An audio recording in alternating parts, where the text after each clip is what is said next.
To begin today's discussion on success stories of women who dare, I'll hand over in just a moment to our moderator, Valeria Palermi, Editor-in-Chief of De La Repubblica, who will be leading today's conversation. But first, just a reminder to follow and engage with the session on social media by using the hashtags Women4Inclusion and WFGM20. We invite you also to ask your questions to speakers in the chat during the session. The moderator will look to bring some of these questions directly into the conversation. And with that, I'd like to pass it over to Valeria, who will introduce a special video message to start the session. Thank you, Andrew. Agnès Pannier-Runacher is a Minister Delegate for Industry attached to the Minister of the Economy, Finance and the Recovery. The Minister has a 20 years experience in the private and public sector and has been focusing on industrial reconquest since she arrived in the government. We are very proud that she was a Women Forum Rising Talent. Beyond industry, she is committed to inclusive growth and has taken several actions to have more women in industry, starting by creating a community of almost 2,000 women in industry called Industriel. It's a network the Women Forum is part of.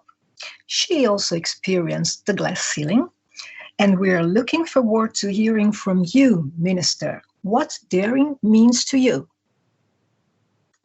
Ladies and gentlemen, I am honored to be opening this roundtable on success stories, and I would like to thank again Chiara Corazza and her team who made a tremendous work to prepare this session. This roundtable is called Ordinary to Extraordinary. I would like to rephrase it from extraordinary to ordinary, because what is extraordinary, that is to say women at the top of industry, should become the ordinary. We need to tear apart the glass ceiling. I'm sure that most of you have heard Kamala Harris, the new American vice president. She said that she was the first female vice president, but that she wouldn't be the last one.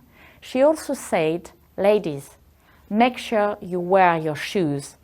There is a glass all over the floor from the ceiling that used to be there. That's the spirit. We are lucky to have such a role model, a strong, brilliant, radiant woman who was born from a Jamaican father and an Indian mother.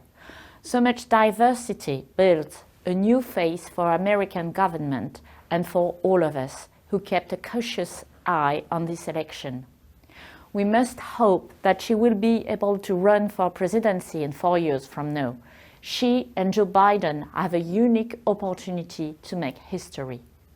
As you might know, I am the French Ministry of Industry. Throughout my career, I've experienced the existence of a glass ceiling for women, but also glass walls that prevent women from accessing to operational or financial positions. I've experienced it in the French administration. I've experienced it in the investment banking and investment sectors. I've experienced it in the industry. In France, in terms of access to top positions, we have only 18% of women in executive committees. In terms of salaries, the difference between men and women with the same position and same experience is still almost 10% in France, even though the law forbids it. The gender pay gap could rise up to 25% when we look at average salaries for all men and all women, which is a telling example of the concentration of women in low-paid jobs. In French industry, we count less than 30% of women. There are only 20% among the executive teams. France is no exception. Germany is desperately trying to attract women in industry. More women in industry, that means more well-paid and stable jobs, more role models for our young girls who shouldn't be limited to soft skills when they have hard scientific skills potential. Above all, it's not just a matter of equality. It is a matter of competitiveness and progress, because it has been proven that the more our economy is inclusive, the more it is performing. Changing the industry is a global project. In a world with flat growth, we need to reboot our models. This sanitary crisis enhances the need for new management skills, new ways of taking risks, new points of views. Women can be the future of industry. And there is no magic, there is no curse either. It is up to us. No, the change is ours to be made. Each and every woman who is a leader is a role model. Each and every one of you share a responsibility. Act as a role model, be the role model. Go out, speak loud, meet the kids and the youngsters, tell your story. Help women who come behind you to be prepared for the next step. Show them the way. Remember what Michelle Obama said. When you have worked hard and done well and walked through that doorway of opportunity, you do not slam it shut behind you. You reach back and you give other folks the same chances that helped you succeed. Be the helping hand for other women that you wished you had found a few years back. Raise a new woman leader generation. Help men and women to be the parents they want to be. Step up for one another and for justice. We need to win this battle all together. It is the battle for equality, for dignity, and above all, for growth and self-determination. We need to win this battle for women because there are more battles to come. Progress has been made for women. We have passed laws. We have started to change minds. We have raised girls and boys differently. We will have to fight for other minorities, colored people, gay people, disabled people. We need to act now and to learn fast. Tomorrow, tolerance and diversity are waiting for us. Let's not disappoint them. Thank you, and stay safe.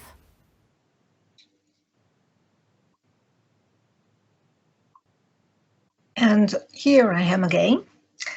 Let me tell you that I am very happy that this session has been opened by a woman in politics, because according to the Global Gender Gap report of the World Economic Forum, the largest disparity right now is exactly political empowerment. Second one is economic participation of women. So the theme of this summit is designing an inclusive world, and we are here to talk about how to reshape the world after the pandemic. And that is why we are going to listen to some very interesting success stories of women who dare. Let me introduce them to you.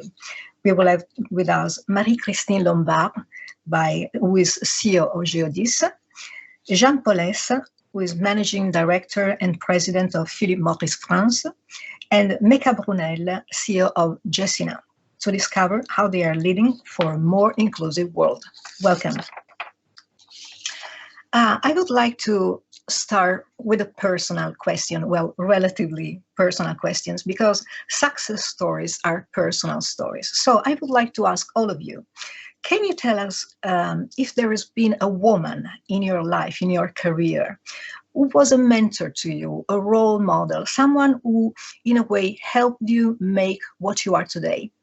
Maybe starting from Marie-Christine Lombard, please. Hello, everybody. Very pleased to be with you. Yes, as far as mentors go, actually, I thought a lot about that. And I think I've had much more role models than mentors.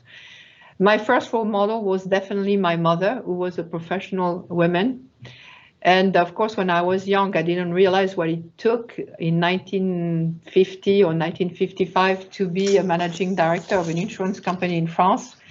But clearly, I saw her waking up every morning very early, coming back very late at home.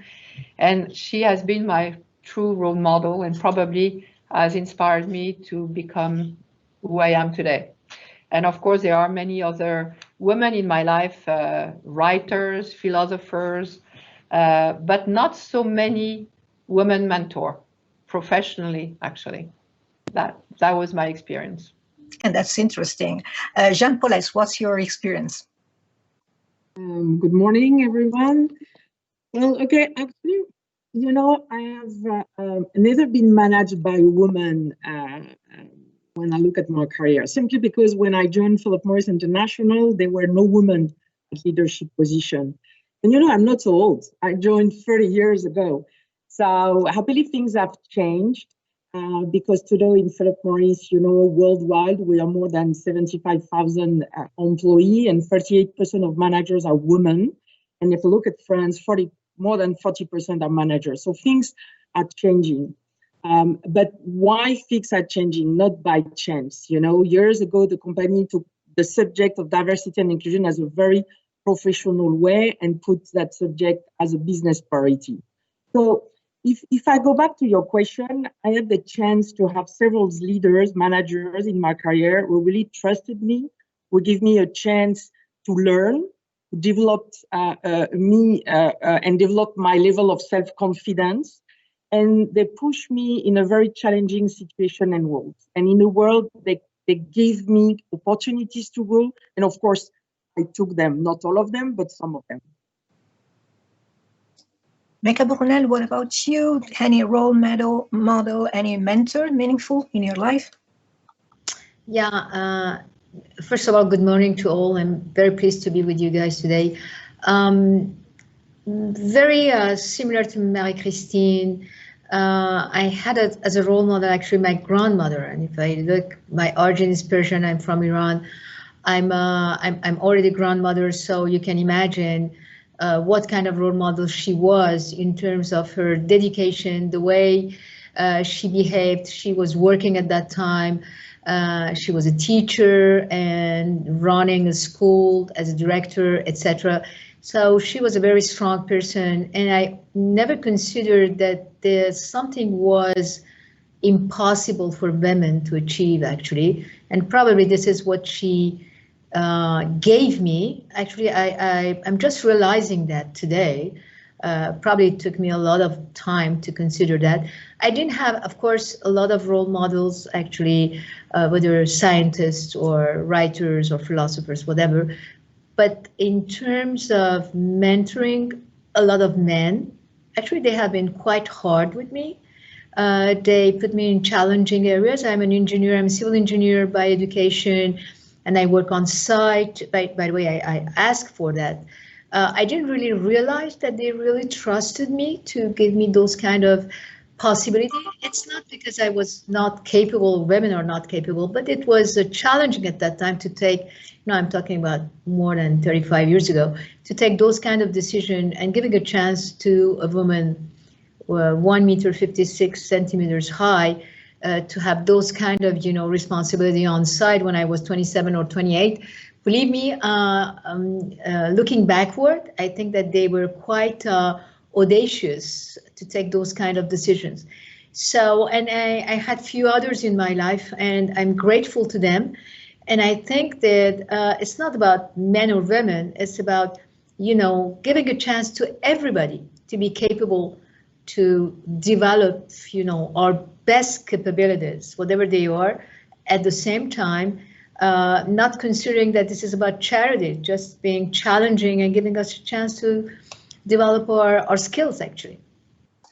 I think you're right, but according to the Women's Forum Gender Equity Barometer, 70%, which is huge, of people from G7 countries believe that it's much more difficult for women to have a successful career. So this leads to my next question for all of you.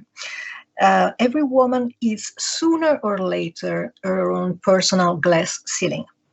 I would like to know if you can tell me where you first hit it and how maybe you overcame it and what you learned from that. Maybe starting from Méka Brunel, if she's okay with that. Yeah, sure.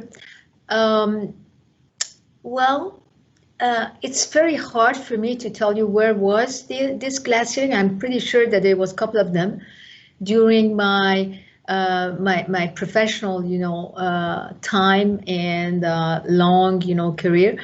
But I didn't really realize there were ceilings. Maybe I didn't want to see them. Well,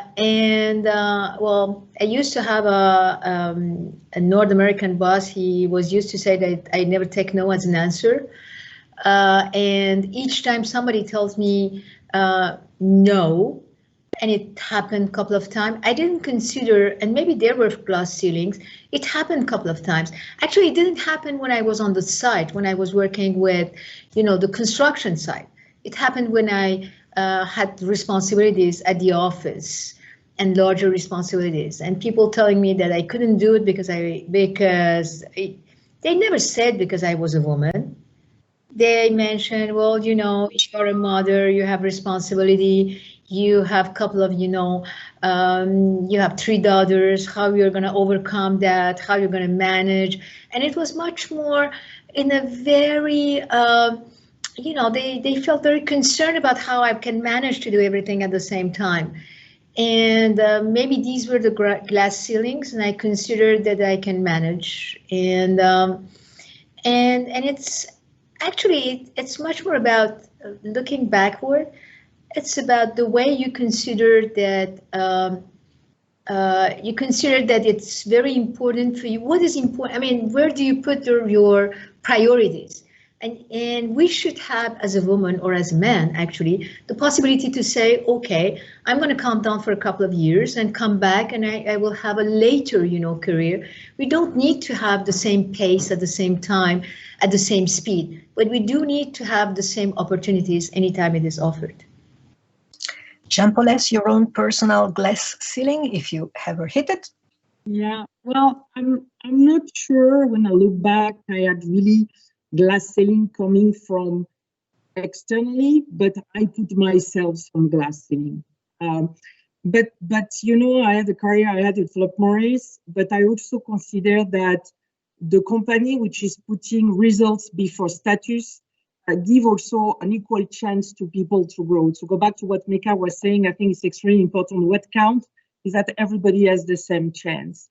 And I think this is where company has an enormous role to play in order to create the right environment to have the equal chance to people. So go back to glass ceiling. What I would like to share with you is that I believe, maybe I'm wrong, that if I look today at the French CAC 40 company, I'm not sure I would have been able to do the career I've done at Philip Morris International, because, I'm not part of the French system of grandes écoles, l'ENA, Polytechnique.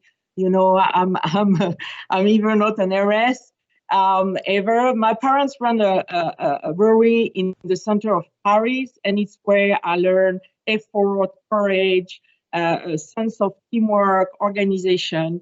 And this is value that I think has been recognized in the company like Philip Morris.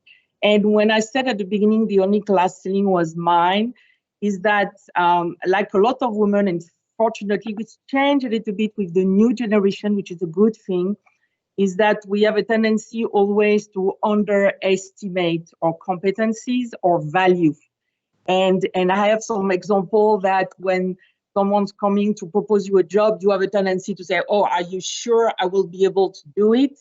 And you propose it to me because this and this, this person or this person refused, so I'm the second or third choice. So we sometimes have also our own responsibility on building a career. And maybe something we'll discuss later, but behavior of women within a career is also extremely important, accompanied, of course, of the role of the company has to play in order to create an environment where you have equal chance. But this is what I'm going to share with you. Marie-Christine Lombard, what's your experience from this point of view? Well, I will rebound exactly like Méka and Jeanne. Actually, I didn't have glass ceilings, frankly. If a glass ceiling is an obstacle to raise to a leadership position, I would say quite clearly I did not encounter glass ceilings. However, I did encounter, because I got into leadership position very early on in my career. By the age of 33, I was already number 2 of a logistics company in France. Then I moved to number 1 position very early on at 38, and then I moved to being the boss of a major division in an international company listed at the stock market, and became a board member of that company. At that time, because it seems that I raised quite fast, I encountered quite some hostility, and I would say jealousy, for the position I was holding from colleagues. And I think this would have been different if I had been a man. It didn't prevent me from being in this leadership position, obviously, but it's more difficult to basically stand. So it's not a glass ceiling. It's the effort and the energy you need to exert, actually, to keep moving, to keep standing, and so in some ways, that's how I would actually say that. So how do you counter that as a woman? Well, first you need to find partners, allies, and you need to know yourself actually quite deeply in such a way that you can actually face this hostility or this questioning of maybe your expertise or your legitimacy. And so I think you basically need to be ready to exert more energy to all those positions. That's how I would phrase it, rather than glass ceiling. For women to succeed in leadership positions or in general, you need to exert much more energy. So therefore, that's one. Second, if I look back at my career, I took more risks. You know, after school, I went at 21, I went to the US. For 9 years, I studied there. I worked there actually for a bank. And the fact that I took that big risk of going as a French person to a country that was not my own, starting from very bottom, actually, even though I had, as Jeanne would say, a grande école diplôme, it didn't matter in the US because nobody knew about the school, because they have all the best schools in town. So I just had to start lower. And I accepted that because I thought, well, this is going to be an experience, a ground experience that will help me going forward. So as a woman, if you want to succeed, if you want to go to leadership positions, you need to take greater risks than men. And every step of my career, I realized that by thinking of this interview or this debate, I thought, well, what did I do truly? Well, I took more risks. I went to the US. I didn't have a green card. I found a job there, starting lower. Then I went back to France. I was continuing my career in banking with Paribas. And then I thought, well, that environment is not going to be conducive for me to grow further. And I left Paribas, which was a great bank at the time in France, to go and work for a medium-sized company in logistics. And actually, everybody thought she's crazy. But at the end of the day, I did it because I thought there was an opportunity in that sector to develop further. And indeed, I took more risks. That's how I would conclude, actually, on that one. Thank you, Marie-Christine. So I would say that it's not always a glass ceiling, but maybe it is a very slippery floor. Actually, I'm receiving a very interesting questions from our audience. How do you find mentors, especially women mentors? And I would try to give this question and answer, posing a question to you. Since you are a very experienced professional, you lead important companies. Would you please share with us, with the women and maybe even young women who are listening, some tidbits of your experience, some work rules? So please be mentors to women and girls. Please be surprising. Please be short in your answers. Otherwise, we will not have the time to ask all the questions I want to ask you. Please. Thank you. Maybe we can start from Méka Brunel. Actually, I think that mentorship in general is something we need to put in place wherever we are and whoever we are working with. And I think that this is very important. We, in our industry, have tried to create at EPRA level a kind of mentorship for women across industry, and not only women mentoring men, but also men mentoring young women. And we have created cross industry and cross countries. It has stopped, of course, during the crisis and a lot of things, and we are fueling that and putting it back to work. And I think it's a best thing. By the way, it's also very interesting for mentors to talk to young people and to understand what their issues are, what their thinking are. They are absolutely great people, and it's absolutely a great educational way for us also to improve our practices and the way we are looking at the younger generation. A question just arrived. What piece of advice would you give to women who have just started their careers? Don't be shy, never take no as an answer, and move on. At least, I mean, if you don't ask questions, I mean, you know what, most of the time, we as women, actually human beings, but women more than men, we keep making questions and answer at the same time and saying, oh, nobody would answer, nobody would say yes, it won't happen, blah, blah, blah. Try to ask questions, and you never know, maybe somebody would say yes. If you don't ask the question, you will never get the answer. So don't be shy, move on, ask questions. And you will see that most of the time people are very nice and they don't say no all the time. And you can move on. You never know. Thank you. Jeanne, Pollès, please, your pieces of advice to young women or women who are listening. I will not repeat what Méka was saying because it makes a lot of sense. I would like just to add, also don't be shy to ask for help. Don't be shy to ask for feedback. Because I realized that in general, women try to be, and it's what it has been expressed a little bit earlier, we try to be perfect on everything we do because we have to show that the company took the right decision to position ourselves at that level of job. And it's always a kind of challenge. We put a lot of pressure on our shoulder to show that, yes, we are legitimate to be here. But this, in one end, is good because it's kind of driver. It gives you energy, motivation. But sometimes also, this put ourselves in some difficulty. So just be open also to ask help, being sure you have around you a trusted environment when you can ask for advice. And really also, the last advice from my side is, you don't have to choose anything. You don't have to make compromise. You don't have to mitigate, I want to do a career like that, or I want to build a family, or I want to whatever.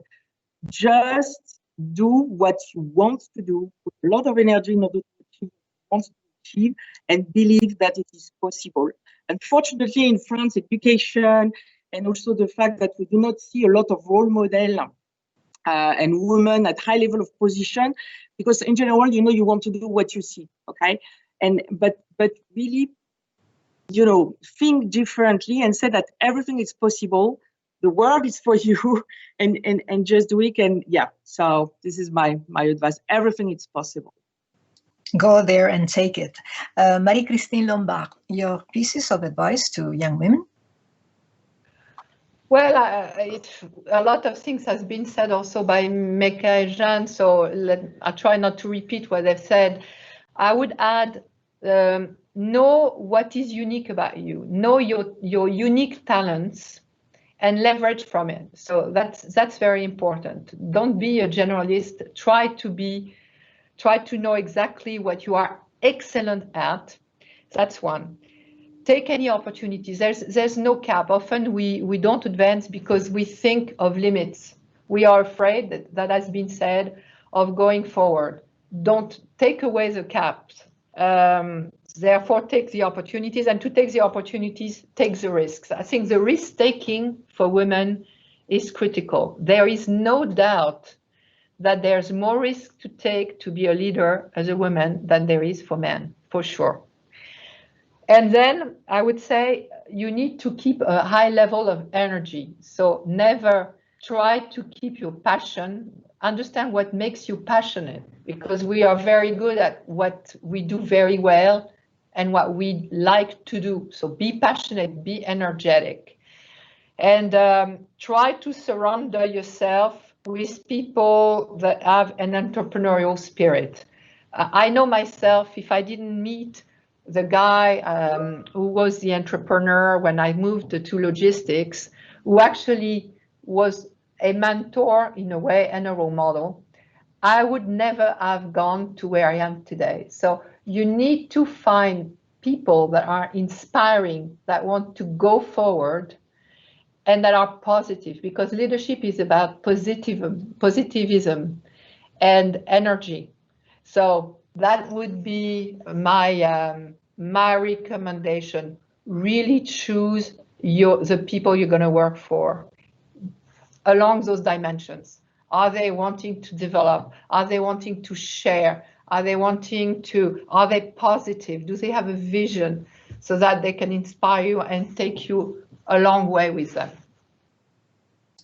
Thanks to all of you. I think many of your answers are very inspiring. Now, we are talking about inclusion, but I would like to ask you a question about exclusion. Should we fear exclusion right now of women from the working world?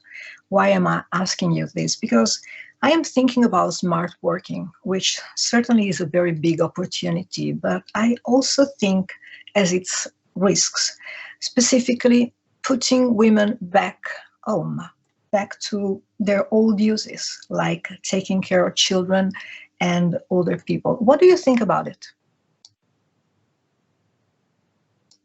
Maybe starting with Marie-Christine Lombard.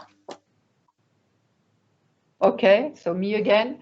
Yes, first of all, I would like to say there is always risks for women to go backwards.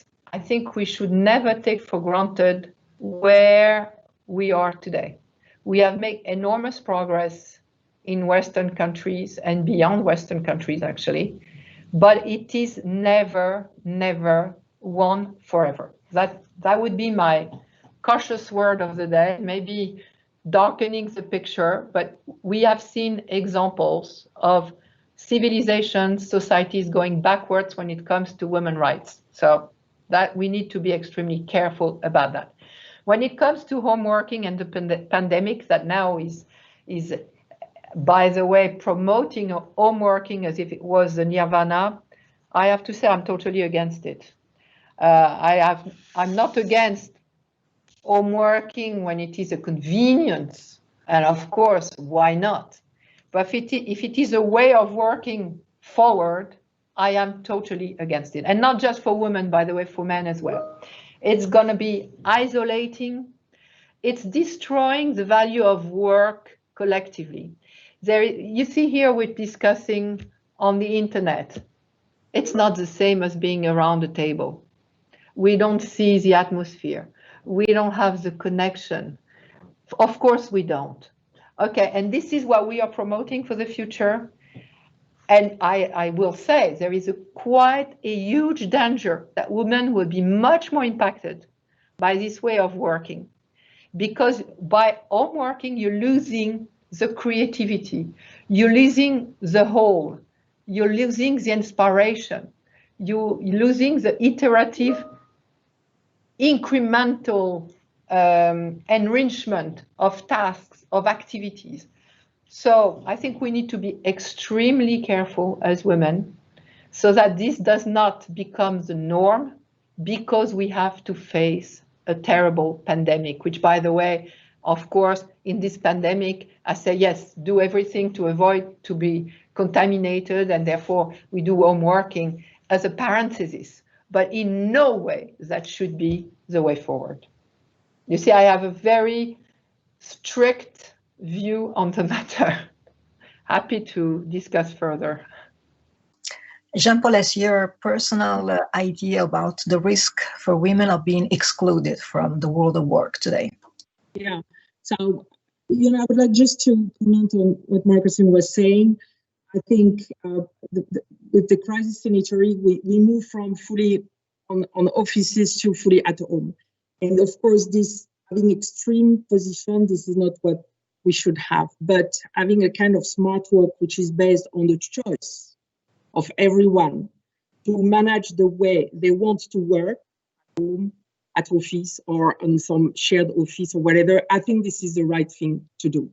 So it's not, we should not oppose one way or in another way. I think what this crisis brings to us is that, first of all, it's possible when it's needed to bring forces in the company and to manage and to change the way we work in order to continue to be successful. And also, it highlights the fact that care about people is extremely important. And the role of managers nowadays, due to the situation, is even really more important than it was before. Being available, be present, and really being sure that everybody live this situation in the best way possible. So this we have as a manager a role to play. But I would like to go back to this discussion about, is this COVID bring back women at home or change? And I think you're right when you say this is a daily effort to be sure that we keep what we achieve and we continue to move. You know, diversity and inclusion, and I see that in Philip Morris. We started this subject years ago, and it was not a new subject. I remember 30 years ago, we're talking about women in management. But what happened 15 years ago is that, as I said at the beginning, the company took that as a serious business strategic priority.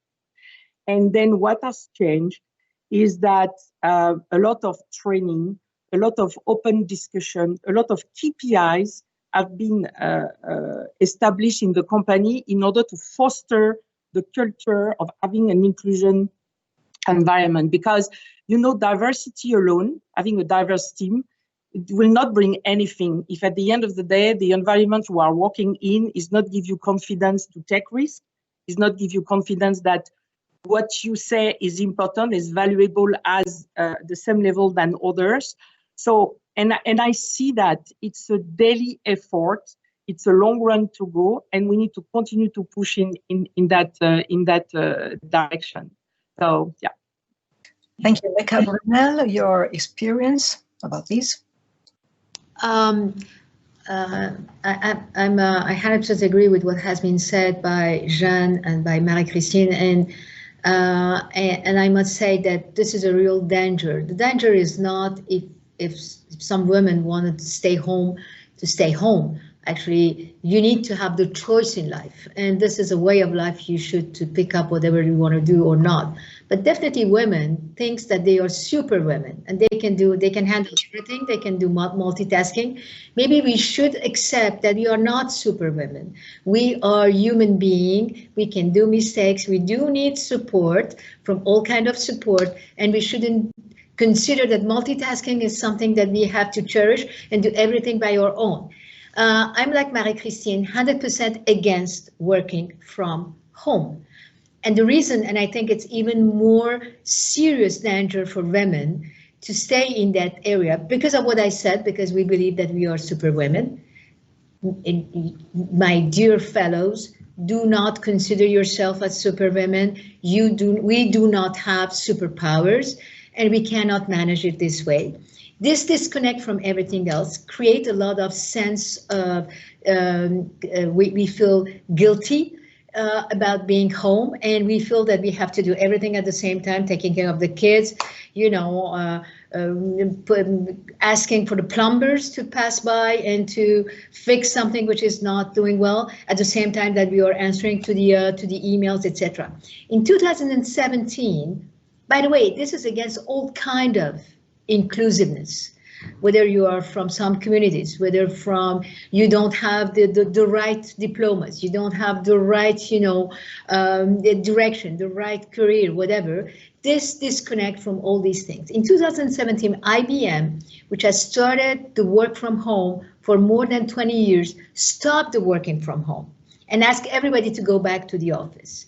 And the reason was that they considered that people were losing culture, ownership, to feel, you know, concerned about the company. What makes the difference between Philip Morris and any other brand like Philip Morris? What makes the difference in the logistics side from Geodis and whoever else? What makes the difference in the real estate from between Gecina and any other company in the world?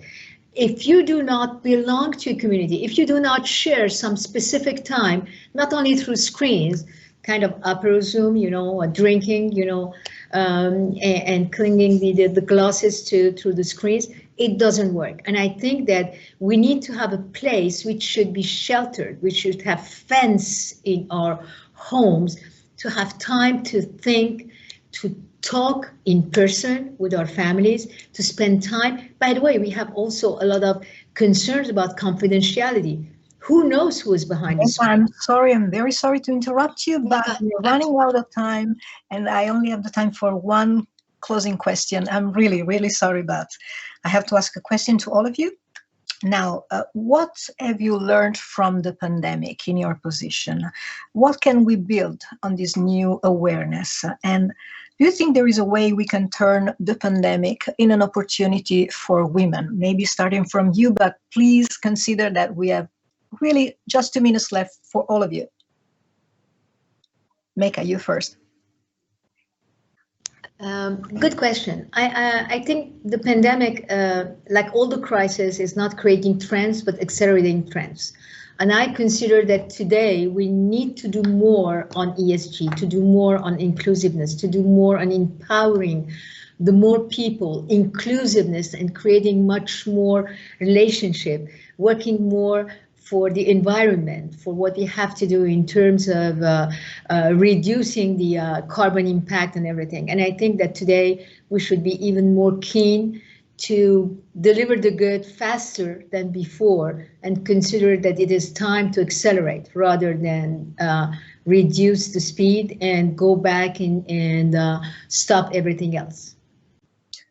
Thank you very much. And Jeanne, Pollès, do you think we can use effectively the lesson we have learned from the pandemic? Yes, we have learned a lot, and it has accelerated, as Méka was saying, a lot of trends, the digitalization as an example. We learned as well that it's possible to have an environment where we keep community, even at distance. To go back to what Méka was saying earlier, I think, again, we try to oppose both. We should not oppose both. We should say this is two ways of working and we should have common ground. But as well as we need to give space for people to choose the way they want to work. Matter of equilibrium here. I would like to say one thing. That's one thing for me which has been very important during the pandemic is that the company and via the managers have to care about people, and we need to spend time and energy in order to be sure that we help also of people to go through the situation. So we are a team. We can help each other. We can count on each other. And I think this is extremely important. And for me, that's why it has accelerated the link, the cement that we had already in the company. But now I believe it's even better than before. Thank you, Jeanne. Pollès. I'm so sorry. I'm so sorry. My sincerest apologies. I'll play the bad cop here, especially to Marie-Christine, who didn't get the chance to have a last word. But we're inviting everybody to move back into the plenary session. So thank you very much, all of you, for your contributions, and to Valeria as well for her moderation. Thank you all very much. Thank you. You. Have a good day. Bye-bye. Thank you. Bye-bye. Bye.